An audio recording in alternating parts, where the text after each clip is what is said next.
ಇವತ್ತು ನಾವು 4-13-22 ಹಾಗೂ 31ನೇ ತಾರೀಕು ಹುಟ್ಟಿರೋ ಬಗ್ಗೆ ಮಾತಾಡೋಣ.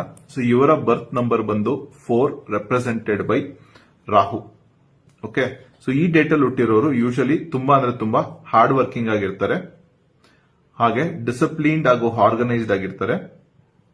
ಮತ್ತೆ ಇವರು ತಗೊಳ್ಳೋ ಡಿಸಿಷನ್ಸ್ ಎಲ್ಲ ತುಂಬಾ ಲಾಜಿಕಲ್ ಆಗಿರುತ್ತೆ, ಅಂದ್ರೆ ಎಮೋಷನಲಿ ಇವರು ಡಿಸಿಷನ್ಸ್ ನ ತಗೊಳಲ್ಲ. ಸೊ ಯೂಶಲಿ ಈ ಡೇಟ್ಸ್ ಅಲ್ಲಿ ಹುಟ್ಟಿರೋರು ಎಂಪ್ಲಾಯೀಸ್ ಆಗಿ ವರ್ಕ್ ಮಾಡ್ತಾ ಇರ್ತಾರೆ, ಅಂದ್ರೆ ಬೇರೆಯವ್ರಿಗೆ ವರ್ಕ್ ಮಾಡ್ತಾ ಇರ್ತಾರೆ. ಇವ್ರೇನಾದ್ರು ಬಿಸ್ನೆಸ್ ಅಂತ ಮಾಡಿದ್ರು ತುಂಬಾ ಸ್ಲೋ ಆಗಿ ನಡೀತಾ ಇರುತ್ತೆ. ಸೊ ಎಮೋಷನಲಿ ಇವರು ಬೌಂಡ್ರೀಸ್ ನ ಸೆಟ್ ಮಾಡ್ಕೊಂಡಿರ್ತಾರೆ. ಇವ್ರಿಗೆ ಯಾರು ಟ್ರಸ್ಟ್ ವರ್ತಿ ಅಂತಾರೋ ಅನ್ಸ್ತಾರೋ ಅವ್ರ ಜೊತೆ ಮಾತ್ರ ಇವರು ಎಲ್ಲಾ ವಿಷಯನೂ ಶೇರ್ ಮಾಡ್ಕೊಂತಾರೆ, ಎಲ್ಲಾರ ಹತ್ರನೂ ಓಪನ್ ಅಪ್ ಆಗಿ ಮಾತಾಡಲ್ಲ. ಸೊ ವೀಕ್ನೆಸ್ ಅಂತ ಬಂದ್ರೆ, ಸೊ ಈ ಡೇಟ್ಸ್ ಅಲ್ಲಿ ಬಂದಿರೋರ್ಗು 8 ತರಾನೇ ತುಂಬಾ ಡಿಲೇಡ್ ಸಕ್ಸಸ್. ಎಷ್ಟೇ ಎಫರ್ಟ್ ಆಗ್ತಾ ಇರ್ತಾರೆ ಬಟ್ ಸಕ್ಸಸ್ ಸಿಗ್ತಾ ಇರಲ್ಲ. ಹಾಗೆ ಅನ್ಪ್ರೆಡಿಕ್ಟಬಲ್ ಪ್ರಾಬ್ಲಮ್ಸ್ ತುಂಬಾ ಜಾಸ್ತಿ ಇರುತ್ತೆ ಅವರಿಗೆ. ಕೊನೆಯದಾಗಿ ಫಿನಾನ್ಷಿಯಲಿ ತುಂಬಾ ಅಪ್ಸ್ ಅಂಡ್ ಡೌನ್ಸ್ ಇರುತ್ತೆ. ಸೊ ಇವ್ರಿಗೂ ತುಂಬಾ ಜಾಸ್ತಿ ಇಶ್ಯೂಸ್ ಇರುತ್ತೆ. ಸೊ ಈ ಡೇಟ್ ಅಲ್ಲಿ ಹುಟ್ಟಿ ನಿಮ್ಗೆ ಏನಾದ್ರು ರೆಮಿಡೀಸ್ ಬೇಕು ಅಂತ ಹೇಳಿದ್ರೆ ದಯವಿಟ್ಟು DM ಮಾಡಿ.